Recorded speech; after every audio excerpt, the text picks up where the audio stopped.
옵셔널 체이닝에 대해서 알아보도록 하겠습니다. 스펙에 추가된 지 얼마 안 된 문법이라서 구식 브라우저는 폴리필이 필요합니다 라고 나와 있는데 2021년도 글입니다. 현재 시점에서는 옵셔널 체이닝이 거의 대중화적으로 많이 사용이 되고 있고, 구식 브라우저인 인터넷 익스플로러에서는 어차피 사용이 안 되기 때문에 그건 배제하고 보시면 될 것 같습니다. 자, 옵셔널 체이닝인 이 물음표 점을 사용하면 프로퍼티가 없는 중첩 객체를 에러 없이 안전하게 접근할 수가 있대요. 옵셔널 체이닝이 필요한 이유에 대해 설명을 하고 있습니다. 이제 막 자바스크립트를 배우기 시작했다면 옵셔널 체이닝이 등장하게 된 배경 상황을 직접 겪어보지 않았을 겁니다. 몇 가지 사례를 재현하면서 왜 옵셔널 체이닝이 등장했는지 알아보도록 하겠습니다. 사용자가 여러 명이 있는데 그중 몇 명은 주소 정보를 가지고 있지 않다고 가정해 봅시다. 이럴 때 user.address.street를 사용해 주소 정보에 접근을 하게 되면 당연히 에러가 발생을 해요. 사용자는 몇 명이 있는지 모른다 그랬죠. 우리 이제 카카오톡 서비스만 해도 엄청 많은 유저들이 있을 텐데 그 유저들이 갖고 있는 여러 가지들의 권한이나 정보들이 다 다를 거란 말이에요. 근데 이렇게 유저의 어떤 특정 정보에 접근을 하려고 할 때 누군가는 그 정보가 있지만 누군가는 없을 수도 있단 말이죠. 그럼 지금 이렇게 없는 대상에게 접근을 하게 되면 cannot read property street of undefined라는 에러가 발생을 하게 됩니다. 자, 또 다른 사례론 브라우저에서 동작하는 코드를 개발할 때 발생할 수 있는 문제가 있대요. 자바스크립트를 사용해 페이지에 존재하지 않는 요소에 접근해 요소의 정보를 가져오려고 하면 문제가 발생을 한대요. 자, 이런 식으로 도큐멘트의 쿼리 셀렉터라는 도구를 사용해서 이제 my element를 잡고 거기에 inner HTML을 하게 되는데, my element가 내 HTML에 존재하지 않는다면 이 역시도 바로 에러를 내보낼 수가 있는 문제가 생기는 거죠. 명세서에 물음표 점이 추가되기 전엔 이런 문제들을 해결하기 위해서 이 엔드엔드 연산자를 사용해서 많이 처리를 했었습니다. 아래 코드를 보면은 유저이거나 이게 무슨 연산자였죠? 첫 번째 false를 찾아내서 반환하는 게 이 논리 합 연산자였죠. 유저가 있거나 유저의 어드레스가 있거나 유저의 어드레스 스트리트가 있거나 이런 식으로 없어지는 대상만 false가 뜨는 대상이 어차피 튀어나오기 때문에 이렇게 에러가 발생하지 않게끔 처리를 해버릴 수가 있단 말이에요. 중첩 객체의 특정 프로퍼티에 접근하기 위해 거쳐야 할 구성 요소들은 AND로 연결해 실제 해당 객체나 프로퍼티가 있는지 확인하는 방법을 사용했었죠. 그런데 이렇게 AND를 연결해 사용하면 코드가 아주 복잡하고 길어지게 된다는 문제가 있습니다. 그래서 옵셔널 체이닝이라는 애가 등장을 하게 된 거고요. 이 물음표점은 물음표점 앞에 평가 대상이 undefined나 null이면 더 이상 이를 수행하지 않고 undefined를 반환하고 끝난대요.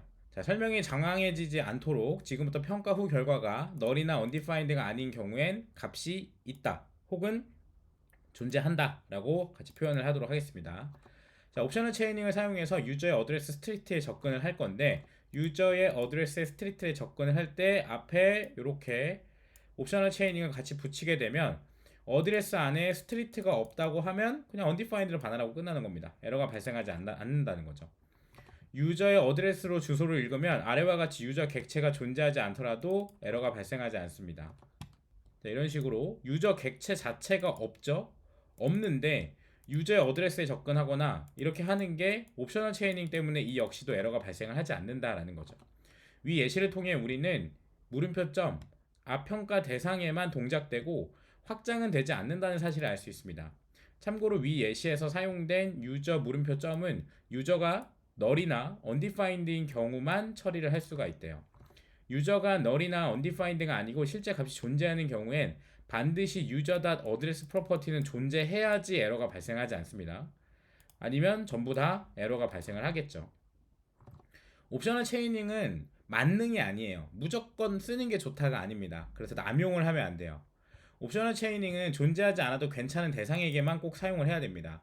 사용자 주소를 다루는 위 예시에서 논리상 유저는 반드시 있어야 하는데 어드레스는 필수값이 아니라고 가정을 해볼게요. 그럼 이제 이 상태에서는 유저의 어드레스에 스트리트를 사용하는 것이 훨씬 바람직하다라고 안내가 되어 있죠. 실수로 인해 유저의 값을 할당하지 않았다면 바로 알아낼 수 있도록 해야 된대요. 그렇지 않으면 에러를 조기에 발견하지 못하고 디버깅이 어려워질 수 있으니까 이건 여러분들이 꼭 참고하셔서 모든 곳에서 옵셔널 체이닝을 사용하면 안 된다라는 걸 알아두셨으면 좋을 것 같습니다. 옵셔널 체이닝 앞에 변수는 꼭 선언되어 있어야 합니다. 변수 유저가 선언되어 있지 않으면 유저의 anything 평가 시 에러가 발생을 합니다. 그러니까 이거 자체가 있긴 해야 된다는 거예요.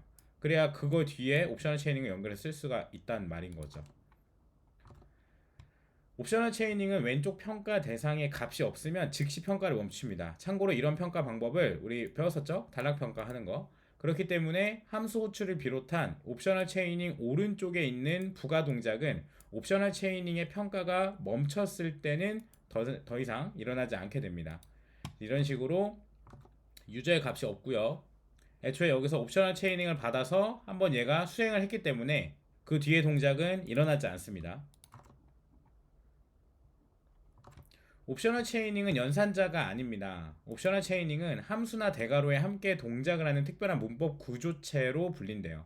함수 관련 예시와 함께 존재 여부가 확실치 않은 함수를 호출할 때 옵셔널 체이닝을 어떻게 쓸 수 있는지 알아보도록 하겠습니다. 한 객체엔 메서드 어드민이 있지만 다른 객체엔 없는 상태입니다. 보시면 유저 1에는 어드민이라는 메서드가 있지만 유저 2에는 어드민이라는 메서드가 없습니다. 여기서 유저 1의 어드민을 실행시키는데 앞에 옵셔널 체이닝을 넣어서 실행시키는 거죠. 그러면 어드민이라는 게 존재하는 대상만 실행을 하게 되고 존재하지 않는 대상은 에러가 발생하지 않고 그냥 식을 끝내버리게 됩니다. 두 상황 모두에서 유저 객체는 존재하기 때문에 어드민 프로퍼티는 점만 사용해 접근했습니다. 그쵸? 그리고 난 후 옵셔널 체이닝의 함수 실행식을 사용해서 어드민의 존재 여부를 확인했습니다. 유저 1엔 어드민이 정의되어 있기 때문에 메서드가 제대로 호출이 되었고요. 유저 2는 어드민이 정의된 적이 없기 때문에 에러가 나야 되지만 그냥 옵셔널 체이닝을 만났기 때문에 그냥 평가가 멈추고 끝나버리게 됩니다. 점 대신 대괄호를 사용해 객체 프로퍼티에 접근하는 경우엔 이런 식으로 사용할 수도 있대요. 위 예시와 마찬가지로 이런 식으로 사용을 하게 되면 객체 존재 여부가 확실치 않은 경우에도 안전하게 프로퍼티를 읽을 수 있습니다 라고 나와요. 그러니까 각가로 표기법에서도 옵셔널 체이닝을 같이 엮어서 쓸 수 있다. 이렇게 쓰면은 에러가 발생하지 않고 undefined만 반환을 하고 끝낼 수도 있다라는 것이죠. 자, 옵셔널 체이닝은 딜리트와 조합해서 사용할 수도 있대요. 옵셔널 체이닝 앞에 딜리트, 그러니까 이 네임이 있으면 지워버린다는 거죠. 유저가 존재하면 유저의 네임을 삭제합니다. 이런 식으로. 옵셔널 체이닝은 읽기나 삭제하기에는 사용할 수 있지만 쓰는 용도로 사용할 수 없습니다. 옵셔널 체이닝은 할당 연산자 왼쪽에서 사용할 수 없습니다. 보시는 것처럼 유저의 네임을 바이올렛을 하겠다인데 여기 옵셔널 체이닝이 들어가는 것 자체가 말이 안 됩니다. 쓰는 용도로는 사용할 수가 없고요. 읽거나 삭제하는 용도로만 사용이 가능한 겁니다. 자, 옵셔널 체이닝 문법은 세 가지 형태로 사용할 수 있습니다. 객체에 붙여서 쓰는 거, 오브젝트가 존재하면 오브젝트의 프롭을 반환하고 그렇지 않으면 undefined를 반환한다. 그 다음에 대괄호 표기법으로 사용하는 거, 오브젝트가 존재하면 오브젝트의 프롭을 반환하고 그렇지 않으면 undefined를 반환한다. 세 번째, 오브젝트의 메서드 앞에다가 함수 앞에다가 넣어서 쓰는 방식이 있었죠. 오브젝트가 존재하면 오브젝트의 메서드를 호출하고 그렇지 않으면 undefined를 반환한다. 자, 여러 예시를 통해 살펴보았듯이 옵셔널 체이닝 문법은 꽤 직관적이고 사용하기도 쉽습니다. 옵셔널 체이닝 왼쪽 평가 대상이 널이나 undefined인지 확인하고 널이나 undefined가 아니라면 평가를 계속 진행하는 게 옵셔널 체이닝의 특징이었죠. 옵셔널 체이닝을 계속 연결해서 체인을 만들면 중첩 프로퍼티를 안전하게 접근할 수 있지만 무조건 남용하면 안 된다 그랬습니다. 옵셔널 체이닝은 왼쪽 평가 대상이 없어도 괜찮은 경우에만 선택적으로 사용을 해줘야 된다라는 거. 꼭 있어야 하는 값인데 없는 경우에 이걸 사용하게 되면 무조건 넣어줘야 되는 값인데도 옵셔널로 들어가 버리게 되면 안 된다는 거죠. 그래서 이런 상황이 발생하지 않도록 우리는 주의를 기울일 필요가 있습니다.